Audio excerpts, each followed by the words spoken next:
혹시 소파에 붙어버린 젖은 낙엽 같다는 생각을 해보신 적 있으십니까?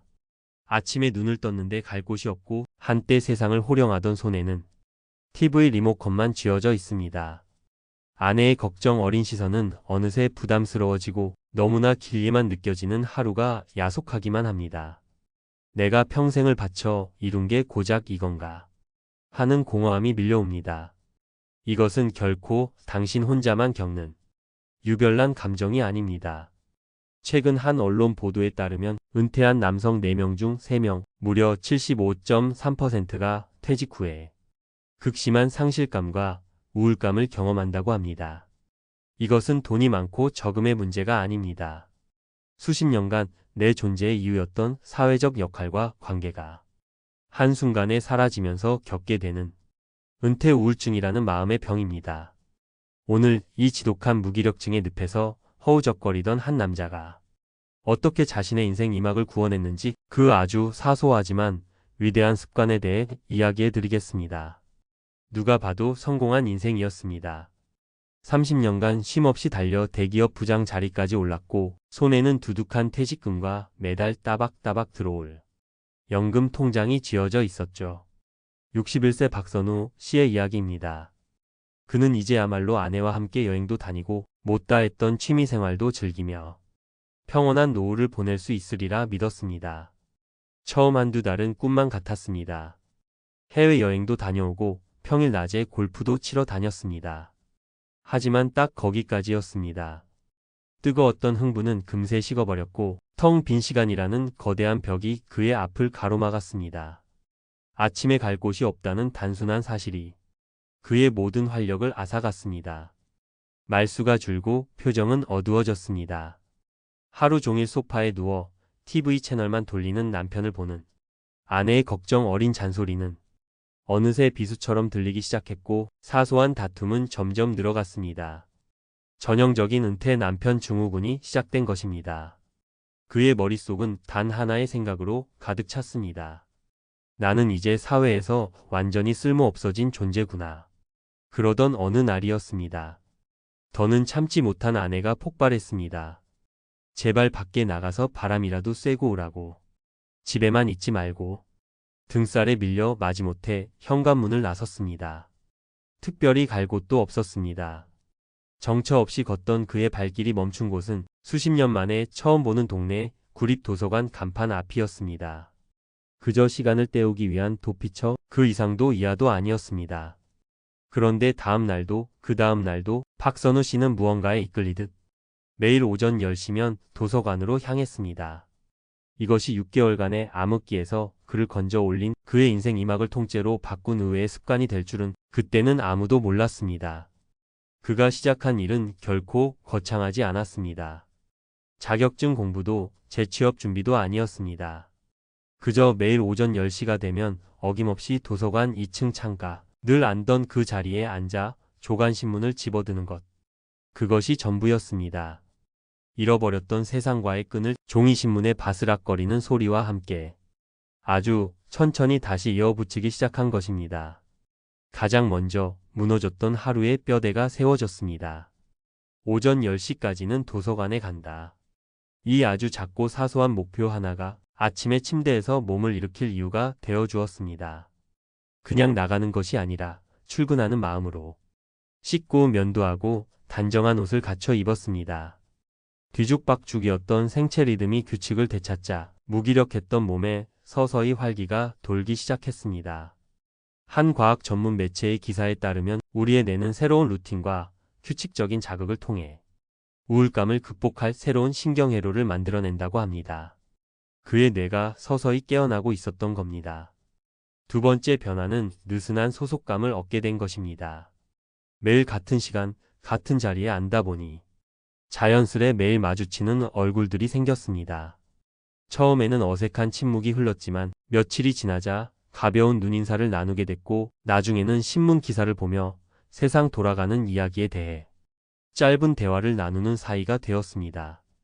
과거 직장에서처럼 실적과 직급으로 얽힌 무거운 관계가 아니었습니다. 아무런 이해관계 없이 그저 신문을 보며 세상 돌아가는 이야기에 대해 고개를 끄덕여주는 사람들. 이 느슨하고 따뜻한 연결고리가 바로 그가 잃어버렸던 사회적 관계의 빈자리를 채워주기 시작했습니다. 마지막으로 그는 새로운 나를 발견했습니다. 신문을 보던 그의 관심은 자연스럽게 다른 서가로 향했습니다. 평생 경제 경영 서적만 보던 그의 손이 자연스럽게 역사 코너로 향했습니다. 잊고 있던 삼국지를 다시 읽고 세계사의 거대한 흐름에 빠져들며 새로운 지적 즐거움을 맛보았습니다. 최근 한 온라인 커뮤니티의 은퇴자 후기에서도 비슷한 이야기를 찾아볼 수 있었습니다. 그는 더 이상 박 부장이라는 과거의 명함에 갇힌 사람이 아니었습니다. 역사책 읽기를 좋아하는 박선우라는 새로운 정체성을 스스로 만들어가고 있었던 겁니다. 자, 박선우 씨의 이야기는 우리에게 아주 중요한 질문을 던집니다.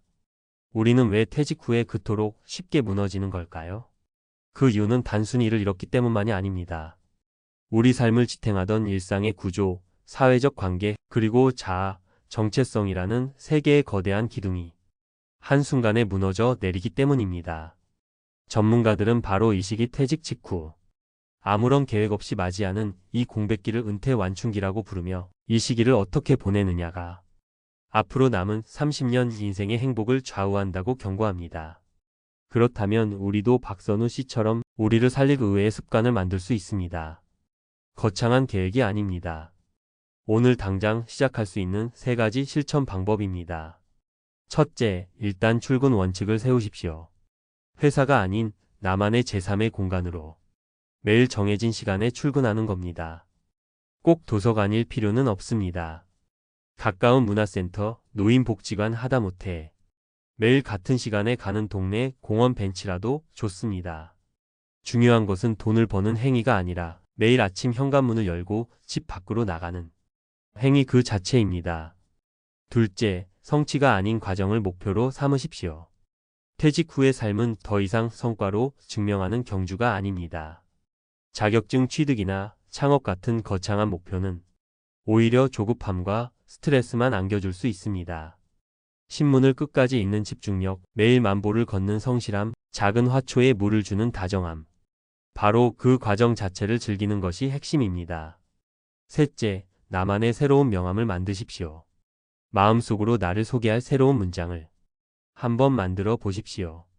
아파트 화단을 정성껏 가꾸는 동네 정원사는 어떻습니까?